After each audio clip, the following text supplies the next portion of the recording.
कबीर साहब, ये हम सभी आत्माओं के जनक हैं। उस परमेश्वर की असीम कृपा से हमें ये तत्व ज्ञान प्राप्त हुआ है। पुण्यात्माओं, मनुष्य जीवन का एकमात्र उद्देश्य केवल परमात्मा प्राप्ति है, आत्म कल्याण है। मनुष्य जीवन पाके नहीं रटे हरि नाम, जैसे कुआं जल बिना बनवाया क्या काम। परमेश्वर कबीर देव जी, कबीर साहब अपनी प्यारी आत्माओं को अपने निज स्थान का ज्ञान कराने के लिए स्वयं ही आते हैं और हमें प्रेरणा करते हैं कि तुम यहाँ काल के जाल में फंसे हुए हो, ये तुम्हारा ठिकाना नहीं है। परमेश्वर कहते हैं, झूठे सुख को सुख कहे मान रहा मन मोद, ये सकल चबीना काल का, कुछ मुख में कुछ गोद है। परमेश्वर कबीर जी वो हमारे पिता हैं, हम उनकी संतान हैं। चींटी से लेकर हाथी, रंग से लेकर राजा, सभी उसी की आत्माएं हैं। लेकिन अज्ञानता के कारण, काल प्रेरणा से हम अपने परमात्मा को भूल चुके हैं और हम इस काल के इस सुनियोजित जाल में फंसे हुए हैं। इन्हीं प्रक्रियाओं को हम फाइनल मान चुके हैं। तो यहाँ परमात्मा कहते हैं कि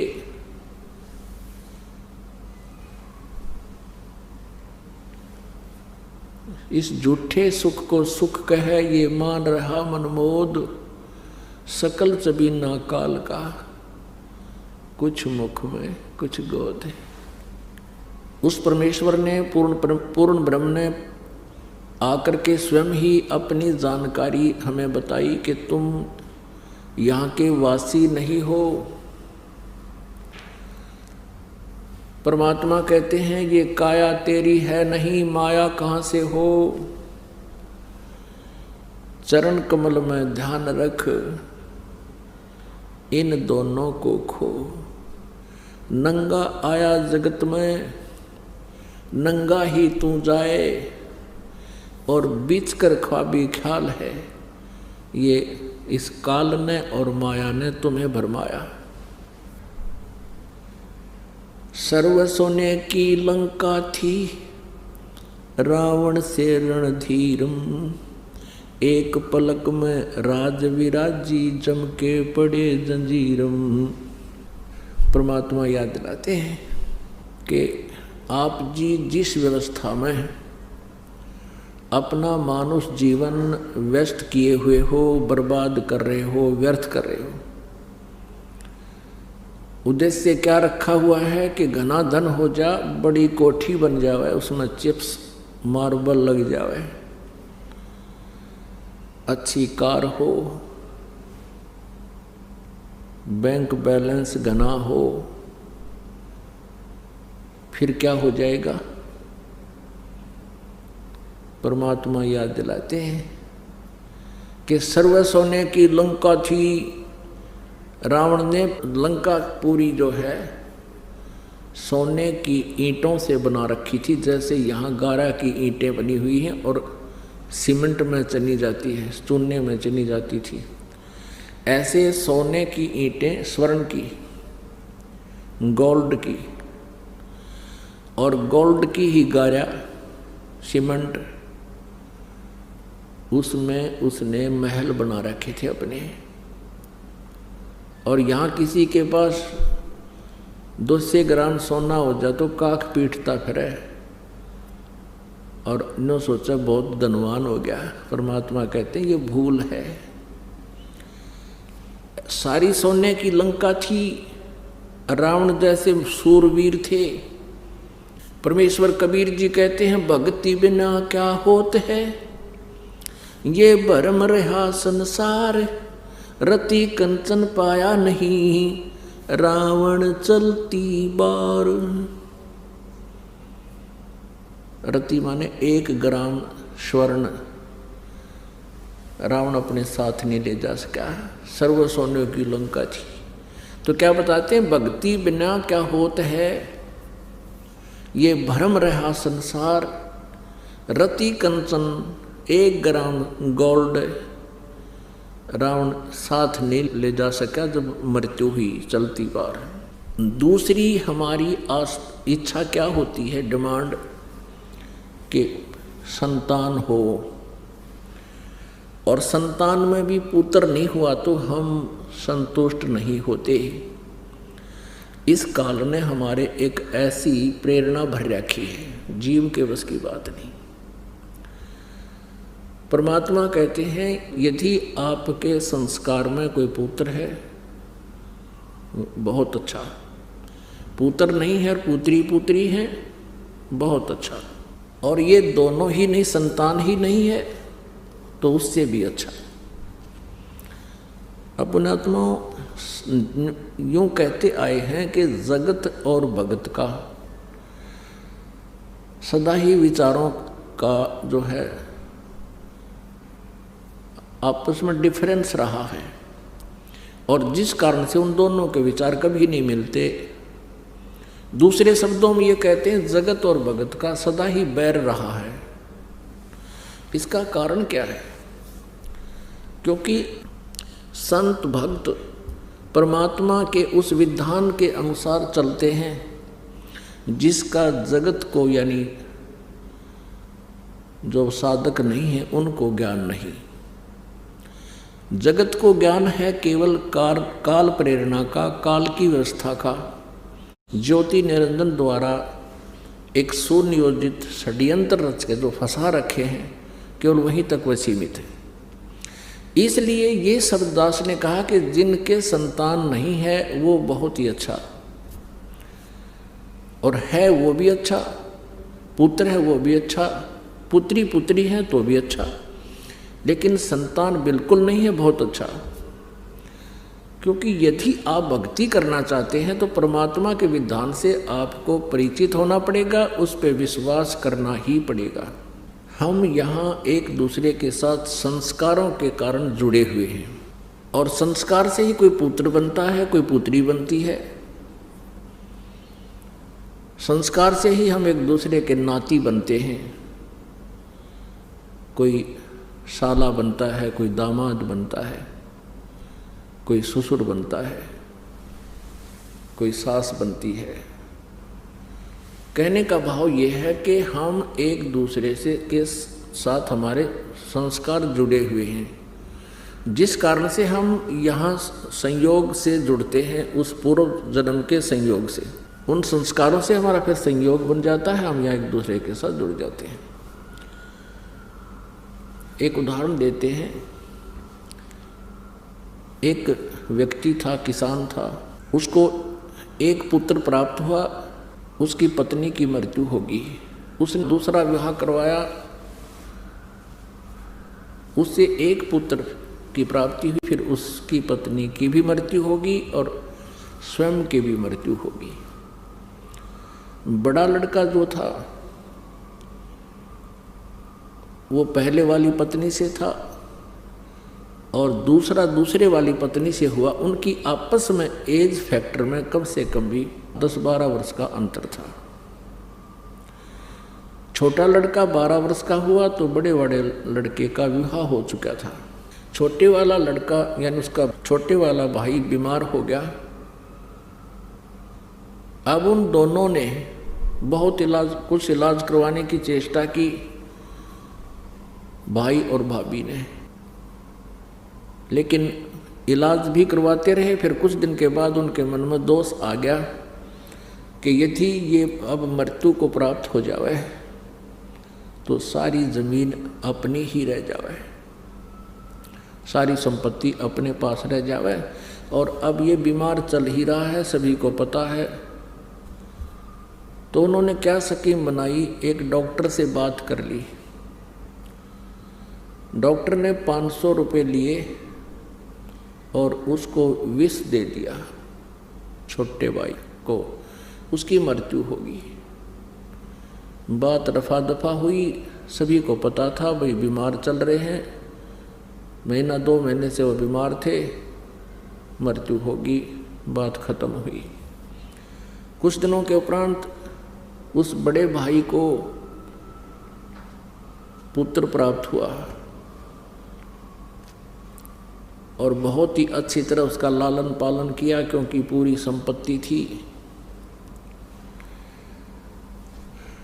अब वो लड़का विवाह के योग्य हो गया, उसका विवाह कर दिया। विवाह होने के उपरांत वो बीमार हो गया और इतना बीमार हो गया कि कम से कम उस पे कई लाख रुपए खर्च हो गए। अब बहुत चिंतित हुए। इकलौता पुत्र मृत्यु सैया पर, बहुत चिंतित। वो अपने बच्चे के पास बैठा हुआ है, वो व्यक्ति बहुत ही दुखी मन से वहाँ पर बैठा है। तब वो लड़का बोलता है जो बीमार था, रोगी था। उसने कहा कि भैया अब मेरा और तेरा केवल एक कफन और लकड़ी का हिसाब किताब शेष रहता है, बाकी सब मैंने अपना चुकता कर लिया।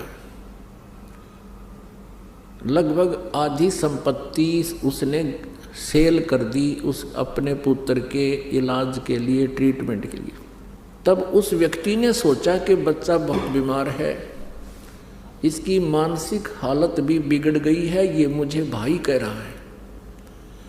तब उसने कहा कि बेटा मैं तेरा भाई नहीं, तेरा पिता हूँ। तब उसने कहा लड़के ने, जो रोगी था, कि मैं खूब जानता हूँ तू मेरा क्या है। मैं तेरा बेटा नहीं, मैं तेरा भाई हूँ और तू मेरा दुश्मन है। तूने मुझे ऐसे ऐसे मरवाया था डॉक्टर को पैसे देकर। तब वो जान गया उसकी, इससे बात पर वो समझ गया कहाँ बात तो यार नो बिगड़ी, ऐसे बिगड़ी है। तब उसने कहा कि भैया ठीक है, मैंने तेरे साथ बहुत जुल्म किया और जैसा मैंने किया आज मुझे मिल गया, क्योंकि मेरा वंश नष्ट होगा। इकलौता पुत्र मृत्यु को प्राप्त हो रहा है, अब मुझे कोई खेद नहीं। मैंने जैसा जुल्म किया था मुझे फल परमात्मा ने दे दिया। पर एक बात बता भाई, मैंने तो जैसा किया फल मिल गया, मेरा तो विनाश कुल नाश हो गया। लेकिन इस लड़की ने जो तेरे विवाह हुआ है इसका क्या दोष बेचारी का। अब ये सती होगी तेरे साथ। पहले सती प्रथा थी, पति मर जाता था तो पत्नी को साथ चिता में जिंदी जलाया करते थे, जीवित को फूका करते थे, उसको सती प्रथा कहते थे। तो कहने लगा अब इस बेटी का क्या दोष है, ये जिंदा जलाएगी तेरे साथ। तो उसने बताया कि वो डॉक्टर कहाँ है। अब उसने बताया कि वो तेरी मृत्यु के 4 वर्ष बाद मृत्यु को प्राप्त हो जाता। तब उस लड़के ने कहा कि ये वही डॉक्टर है, आज मेरी पत्नी बनकर इसका जन्म है, अब ये जिंदा जलाई जाएगी। तो पुण्यात्माओं, यहाँ कबीर परमेश्वर जी कहते हैं, एक लेवा एक देवा दूतम और कोई किसी का पिता नहीं पूतम। ये ऋण संबंध एक लोन आपस में ले रखा है, ऋण संबंध जुड़ा एक ठाठा, अंत में सब 12 बाटा। अपनात्माओं, ये जो तत्व ज्ञान है, जो ये आध्यात्मिक ज्ञान है, ये संसारिक विचारों से, संसारिक परंपराओं की ज्ञान से बिल्कुल विपरीत होता है, जिस कारण से ये अखरता है प्रत्येक व्यक्ति को, लेकिन भक्तों को नहीं अखरता, क्योंकि वो परमात्मा के विधान से परिचित हो चुके होते हैं। तो पुण्यात्मा, जिनके संतान नहीं है, समाज में उनका जीना बहुत ही दूभर हो जाता है, और जिनको ये आध्यात्मिक ज्ञान परमात्मा का विधान समझ में आ जाता है, वो फिर समाज की बातों पर ध्यान नहीं देते, क्योंकि वो भक्त हैं, क्योंकि वो स्टूडेंट हैं परमात्मा वाली यूनिवर्सिटी के। तो फिर वो समाज के उन जो लोक वेद पर वो कोई ध्यान नहीं देते। अब पुण्यात्माओं, जिनके आज संतान नहीं है और ये मार्ग, धन्य भाग है वो, क्योंकि उनका पिछला ऋण नहीं, शेष नहीं है, किसी का कोई लेन देन नहीं है। और जिनके संतान है वो भी बहुत अच्छा, क्योंकि उस पुण्यात बच्चे का भी कल्याण होगा, क्योंकि हम सभी एक ही परमात्मा के बच्चे हैं और काल के जाल में फंस गए हैं। अब जिनको ज्ञान हो गया, संतान है, उस बच्चों को भी परमात्मा के चरणों में समर्पित करवा दे, उनका आप रखवाला होगा भगवान। और फिर हमारे जो आपस में संस्कार हैं वो हल्के हो जाएंगे प्रभु की कृपा से, क्योंकि ये परमेश्वर कबीर देव, ये परम अक्षर ब्रह्म हमारे प्रारब्ध में परिवर्तन कर सकता है, हमारे संस्कारों को हल्के करके उनको निमटवा देता है। अब क्या होगा, जैसे परमात्मा परम शक्ति है, ये हमारे संस्कारों को भी प्लस माइनस करके सेट कर देता है, इसलिए तो तभी तो हम सुखी होंगे। जैसे हमारे प्रारब्ध में कोई ज़्यादा कष्ट है और उसको परमात्मा की भक्ति से, परमात्मा के आशीर्वाद से वो हल्की हो जाएगी। कहते हैं सतगुरु शरण में आने से आई टले बला,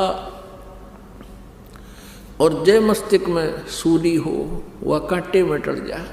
अभी क्या परंपरा बनी हुई थी समाज में, अभी भी बहुत है, लड़की के विवाह को एक मुकदमा बना रखा था, एक समस्या बना रखी थी, और इसी कारण से बेटियों से नफरत बढ़ने लगी थी, क्योंकि उसके विवाह में बहुत खर्च की आवश्यकता, बहुत पैसे की आवश्यकता।